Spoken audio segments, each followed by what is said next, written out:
The Babylonians were among the first civilizations to look up at the night sky and decide that they should record the stars they saw above them.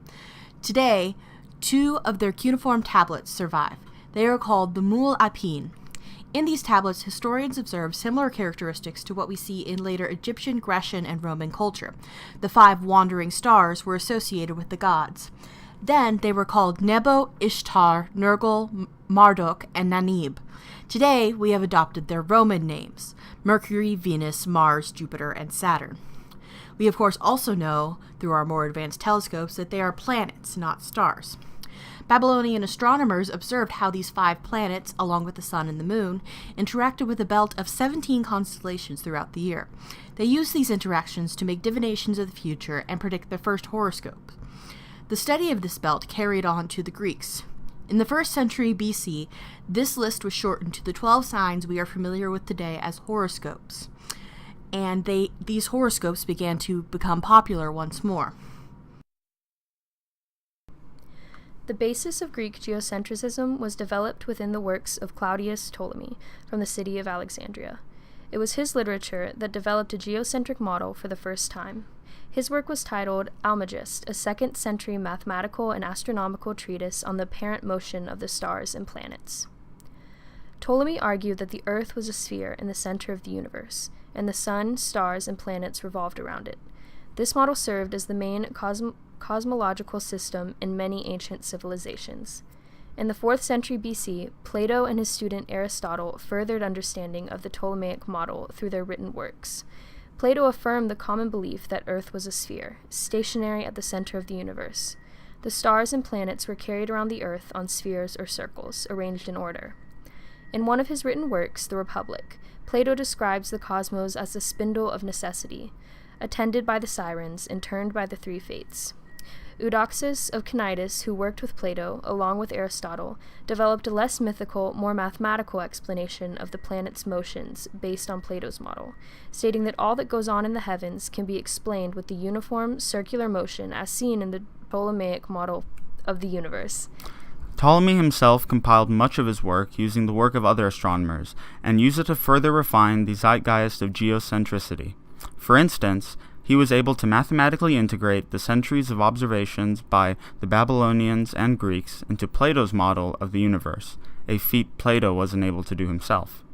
Be that as it may, there is credible evidence to suggest Ptolemy actually created his models independent of the published observations of astronomers before him. In fact, he may have conjured his geometric models without any observations at all. Impressively, Ptolemy presented his models in tables, allowing for past or future locations of celestial bodies to be calculated. This model held on and was taught for hundreds of years. It wasn't until the work of Galileo, Copernicus, and Kepler that the introduction and subsequent transition to the heliocentric model was made. Nicolaus Copernicus was a Polish astronomer who lived in the late 15th, early 16th century, and who proposed that the planets have the Earth as the fixed point to which their motions are to be referred. That Earth is a planet which, besides orbiting the Sun annually, also turns once daily on its own axis. This representation of the heavens is usually called the heliocentric or sun-centered system, derived from the Greek helios, meaning the sun. His theory, which stated that there was no such thing as a center of the universe, and the planets he observed are actually rotating around the sun, not the Earth. He also set foundations for the theory of movements of different planets. The scientific achievements of Copernicus are impossible to overestimate because he plausibly proved the astronomical theories that had been before considered fallacious. Galileo Galilei was an Italian natural philosopher, astronomer, and mathematician who made fundamental contributions to the sciences of motion, astronomy, and strength of materials, and to the developments of the scientific method. His formulation of circular inertia, the law of falling bodies and parabolic trajections made the beginning of a fundamental change in the study of motion. His insistence that the book of nature was written in the language of mathematics changed natural philosophy from a verbal qualitative account to a mathematical one, in which experimentation became a recognized method for discovering the facts of nature. Finally, his discoveries with the telescope evolutionized astronomy and paved the way for the acceptance of the Copernican heliocentric system. For many years, the Church found nothing wrong with those who subscribed to the Copernican theory of the universe, provided they did not hold it as an indisputable fact of nature. This transition was especially difficult because the geocentric model had been believed to be true for so long, especially in religious texts.